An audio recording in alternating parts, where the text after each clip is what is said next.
रुको, मुझे लगता है मैंने सुना है कि उन्होंने अभी कहा। असंभव, आपने गलत सुना होगा।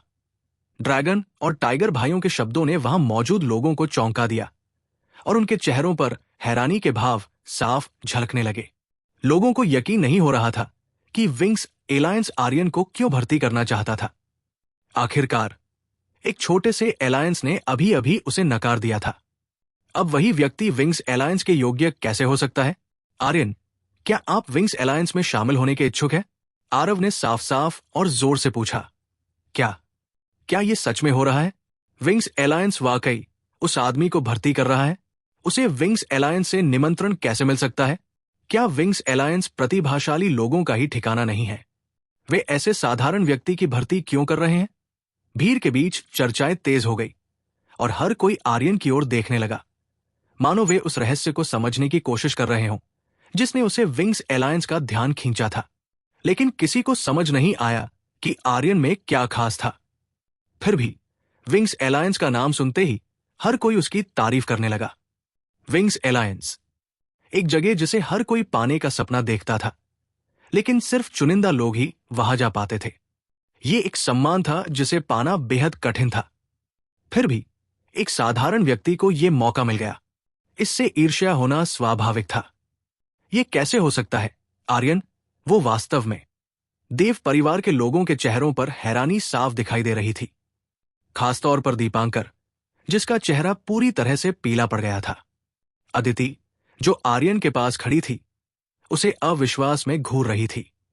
उसकी आंखों में हैरानी थी और वो ये समझने की कोशिश कर रही थी कि क्या हो रहा है। ड्रैगन और टाइगर भाइयों ने भीड़ की प्रतिक्रिया देखी और फिर आर्यन की ओर देखा।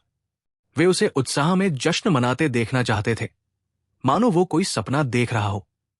लेकिन आर्यन ने उन्हें निराश कर दिया। उसका चेहरा पूरी तरह शांत था। उसने बिना किसी झिझक के कहा, आपके प्रस्ताव के लिए धन्यवाद, लेकिन मैं अभी किसी भी एलायंस में शामिल नहीं होना चाहता। यह सुनते ही भीड़ में हलचल मच गई। वे दंग रह गए।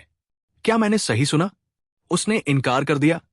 ड्रैगन और टाइगर भाइयों के चेहरों पर भी नाराजगी के भाव साफ झलक रहे थे। आरव ने फिर कोशिश की। आर्यन, विंग्स एलायंस में शामिल होने से तुम्हें स्कूल में आगे बढ़ने के बहुत से मौके मिलेंगे। क्या तुम सच में मना कर रहे हो? मुझे खेद है, आर्यन ने दृढ़ता से कहा। आरव ने एक आखिरी नजर डाली और फिर मुड़कर चला गया। अर्जुन भी गुस्से में उसे घूरते हुए उसके पीछे चला गया। चर्चाएं और भी तेज हो गई। कुछ लोग आर्यन को मूर्ख कहने लगे। उसे विंग्स एलायंस के महत्व का अंदाजा ही नहीं है। उसने एक बड़ी गलती कर दी है। अदिति भी उलझन में थी। उसने पूछा, आर्यन, क्या तुम्हें पता है तुमने क्या किया? हाँ, मुझे पता है। वो विंग्स एलायंस था, स्कूल के अंदर एक बेहद प्रतिष्ठित संगठन। तुम्हें पता था और फिर भी तुमने मना कर दिया। आर्यन ने मुस्कुराकर कहा, मैं ऐसे किसी एलायंस में शामिल नहीं होऊंगा जिसे मैं समझता नहीं हूं। उसकी मुस्कान शांत और आत्मविश्वासी थी और वो भीड़ में ऐसे चला गया जैसे कुछ हुआ ही ना हो।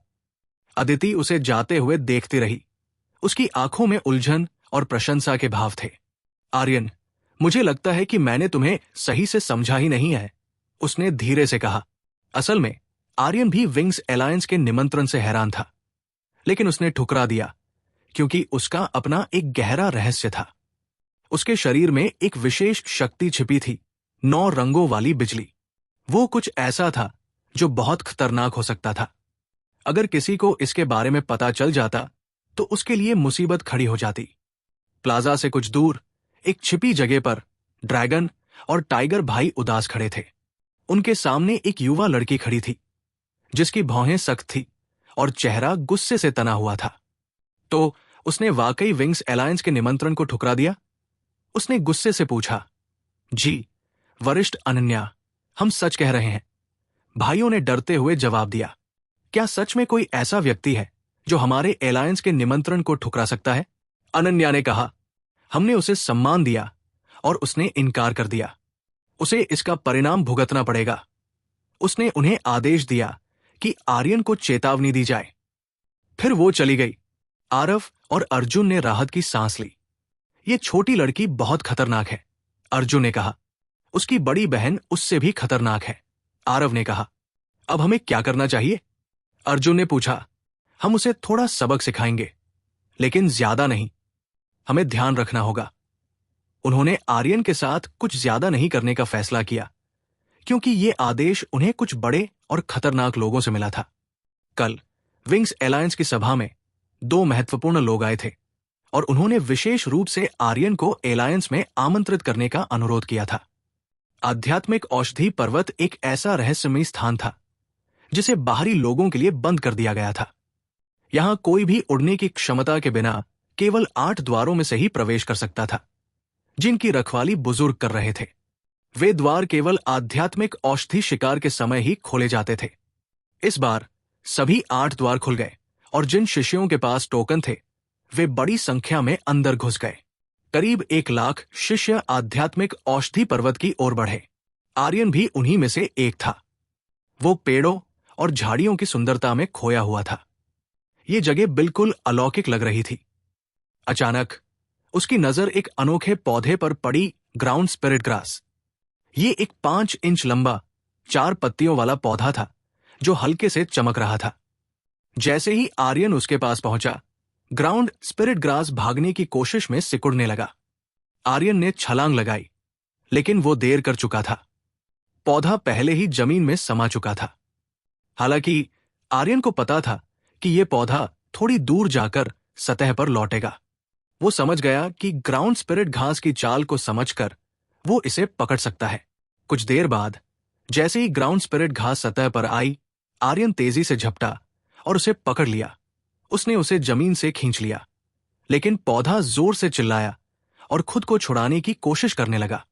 थोड़ी देर बाद उसकी चमक फीकी पड़ गई और उसका आकार सिकुड़कर आधे इंच से भी कम हो गया।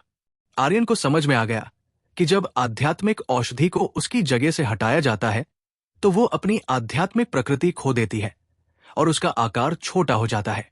उसने इसे जल्दी से अपनी ऊर्जा में बदल दिया। हालांकि ये उसके लिए काफी नहीं था, क्योंकि उसे उच्च गुणवत्ता वाली औषधि की जरूरत थी। आध्यात्मिक औषधि पर्वत 3 हिस्सों में बंटा था: बाहरी, मध्य और आंतरिक घेरा। बाहरी घेरे में निम्न गुणवत्ता वाली औषधियां थी, मध्य घेरे में मध्यम गुणवत्ता वाली और आंतरिक घेरे में उच्च गुणवत्ता वाली। आर्यन का लक्ष्य मध्य घेरा था, जहां वो स्काई स्पिरिट ग्रास ढूंढना चाहता था, जो ग्राउंड स्पिरिट ग्रास से ज्यादा मूल्यवान थी। स्काई स्पिरिट ग्रास पकड़ना आसान नहीं था।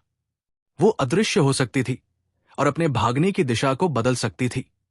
दिन भर के प्रयास के बावजूद आर्यन एक भी स्काई स्पिरिट ग्रास नहीं पकड़ पाया। उसने हार नहीं मानी और अपनी किस्मत आजमाने का फैसला किया। इसी दौरान वो कुछ लोगों की बातचीत सुनने लगा। 10 लोग उसके पास आ रहे थे।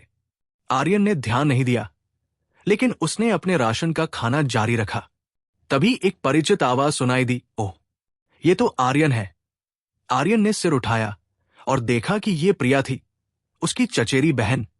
वो आर्यन को पसंद नहीं करती थी। उसके साथ 9 लोग और थे, जिनमें से ज्यादातर देव परिवार के नौकर थे। प्रिया के बगल में खड़ा एक लंबा और पतला युवक, कृष्णा, हंसते हुए बोला। कृष्णा भी आर्यन का मजाक उड़ाने वालों में से एक था। वो आत्मा क्षेत्र के स्तर 4 पर था, जिससे समूह में उसकी अच्छी ताकत थी। लेकिन वो इतना भी भरोसेमंद नहीं था, क्योंकि उसने प्रिया और बाकी लोगों को मध्य घेरा में खींच लाया था, जहां वे स्काई स्पिरिट ग्रास को पकड़ने की असंभव कोशिश कर रहे थे। मैं कहती हूं, आर्यन, तुम भी कोई अच्छे नहीं हो। पूरे दिन खोजने के बाद भी तुम्हारे पास कुछ भी नहीं है।